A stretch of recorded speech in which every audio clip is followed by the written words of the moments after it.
Aulia here. Gue sekarang lagi bareng Raya, Pak Reza. Halo. Dia kemarin baru balik dari Detroit. Lo ngapain di Detroit kemarin berapa hari? Kemarin itu gue sekitar minggu Senin Selasa. Ya 4 hari lah prakteknya di sana, 4 hari di sana. Acara apa? North American International Auto Show 2016 atas undangannya Ford. Oke. Di sana tugas lo ngapain? Undangan media trip biasa kita secara spesifik ya sebetulnya bukan tugas ya, tapi diundang untuk melihat apa sih yang baru, yang menarik ya. Jadi untuk dua pihak lah, untuk merekanya bagian dari marketing juga, buat gue kan bahasan buat di blog ya, buat di sosial media seperti itu. Tapi nggak ada secara spesifik, walaupun ini disponsori perjalanannya dan akomodasi dibiayai oleh pihak Ford, dari kita nggak ada kompensasi, imbalan ataupun obligasi untuk menulis atau mengatakan apapun gitu. Oh ya? Iya, sama sekali nggak ada. Gitu. Benar kok. Ya begitu. Terus selama di sana yang lo kerjain apa? Di sana biasanya yang udah kan kalau media trip mereka pasti kan ada presentasi, pamerin sesuatu yang baru, mungkin sesuatu yang baru. Nah kali ini mereka membuka pameran NAIAS 2016 ini. Kita datang masih press day ya, jadi belum dibuka buat umum gitu. Masih press day khusus buat mereka, undang banyak blogger juga, banyak selain wartawan jurnalis yang konvensional, ada juga blogger kayak gitu. Di sana ngapain sih ya, paling kita ngeliput, nyari bahan yang sesuai sama konten bahasan masing-masing sih. Ya begitulah. Yang dari Indonesia berapa orang? Dari Indonesia gue sendiri aja, benar-benar sendirian. Tadi kan lo bilang banyak blogger yang diundang ke sana juga. Itu dari mana aja, dan yang mereka semuanya tuh blogger mobil, blogger teknologi, atau dari bidang lain juga? Iya, itu yang gue juga baru tahu setelah kenalan ya sama blogger lain. Gue lihat juga sih daftar undangannya di situsnya waktu itu. Gue lebih lihat banyak sampai dari Timur Tengah ada, tapi kebanyakan yang gue lihat dari judulnya memang otomotif. Ya. Ketika di sana kenalan lagi, ada blogger yang begitu kenalan tanya temanya apa, blognya, kontennya, kalau kita lifestyle apa, tentang ibu-ibu. Ada juga yang tema blognya adalah tentang komunitas Hispanic. Misalnya, saya dari Houston, blognya bahas apa? Kita tentang komunitas Latino dan Hispanic. Jadi nggak spesifik bayangannya adalah ini pasti otomotif atau teknologi. Tapi nggak, banyak yang luas ya? Luas sampai tentang tabungan, saving, tentang being a dad, being a mom. Bingung nggak sih hubungannya sama mobil apa di situ atau sama? Iya. Jadi gue juga pas tahu gitu lihat, kok ini ya, gue bayangin ini teknologi atau otomotif, tapi ternyata enggak. Yang gue lihat adalah dari di keynote dan beberapa presentasi itu yang diangkat banget sama Ford. Oke lah, ada mobil yang baru ya, ada yang baru yang launch, tapi nggak fokus ke situ sama sekali. Mereka fokusnya adalah untuk ngasih tahu Ford ini bukan cuma auto company, tapi mereka nyebutnya mobility ini mereka define-nya dengan istilah yang menurut gue terlalu lebar. Nah, menurut mereka mobility is making life better gitu. Ya luas banget ya. Tapi mobility ini ternyata kayak menggunakan social, menggunakan aplikasi, sampai kayak ride sharing, semua tuh mereka mau kembangkan itu gitu. Jadi banyak banget yang diangkat. Sayangnya lagi yang menurut gua kita nggak akan lihat di sini sebetulnya dalam waktu dekat. Tapi intinya adalah dia pengen nyampein ke orang bahwa gue mau evolve, gue bukan cuma bikin mobil, tapi gue melihat bahwa ini perkembangan ke depan lebih connected, lebih mobile, dan lebih social gitu. Dan mereka menggabungkan semua itu. Dan itu yang bolak-balik ditekanin di presentasinya berapa kali.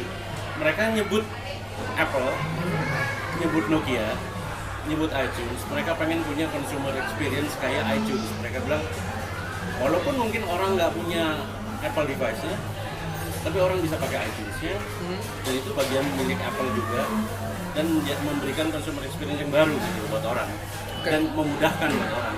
Dan dalam hal Nokia, mereka juga nunjukin adalah, ditanya, semua dari lo semua pasti punya Nokia dulu, sekarang masih punya nggak? Ya, karena lo telat berkembang, jadi mereka mau nunjukin gue nggak mau kayak gitu, gue nggak bisa, gue cuma mobil aja, gue ada yang lain-lain. Kayak mereka ngembangin satu namanya Ford Pass, itu kayak membership. Again di sini nggak akan kepake, belum ada gitu ya. Mereka masih percobaan juga.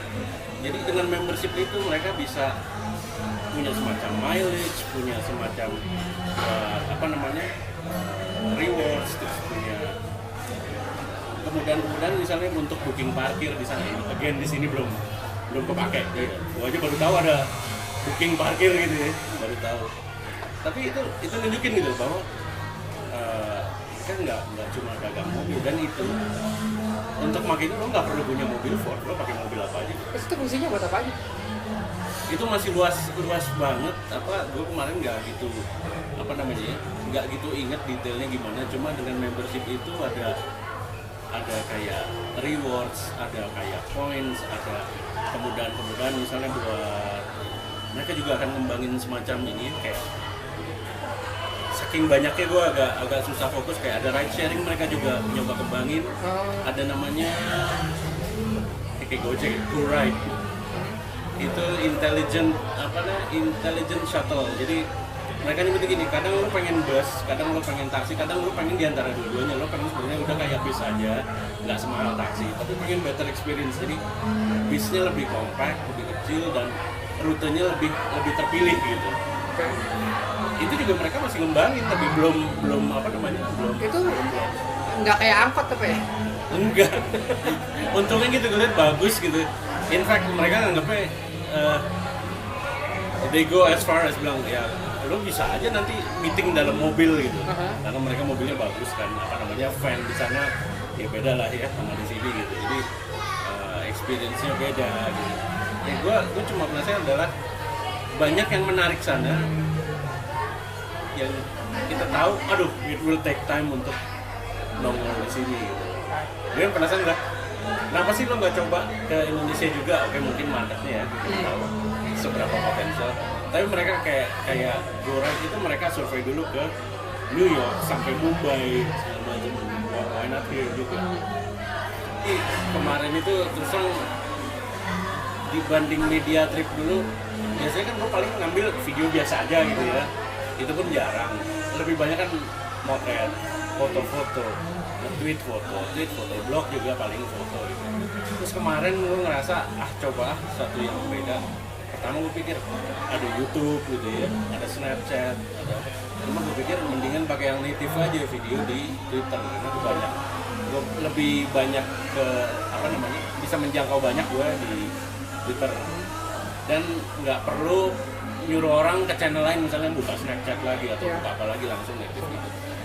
Nah, gue nyoba kemarin video, ya ceritanya gue jadi reporter lah gitu. Reporter sendiri yang terus terang awalnya kagok agak, namanya bukan ini ya, bukan. Lo kan natural kayak kemarin. Satu yang menarik dari jadi North America gagal take Show itu gimana selera. Yang pertama ada megang mobil besar ya.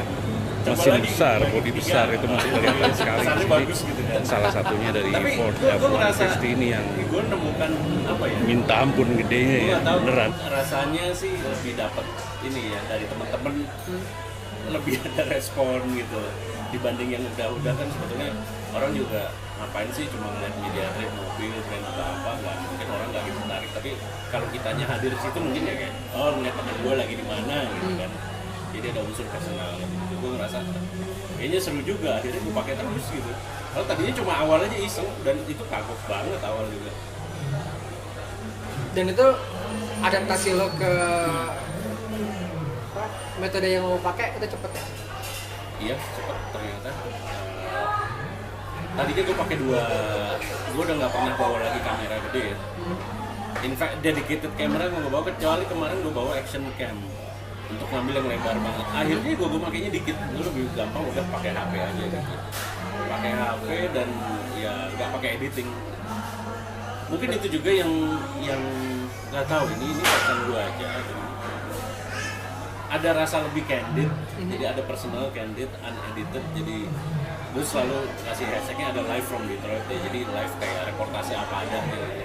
Karena trik keluar dan orang pakai video reportase atau apa ya bukan hal baru juga ya. Gue lihat beberapa kali launch produk sana, brandnya kemudian agensinya bikinin video yang rapi gitu, diedit gitu.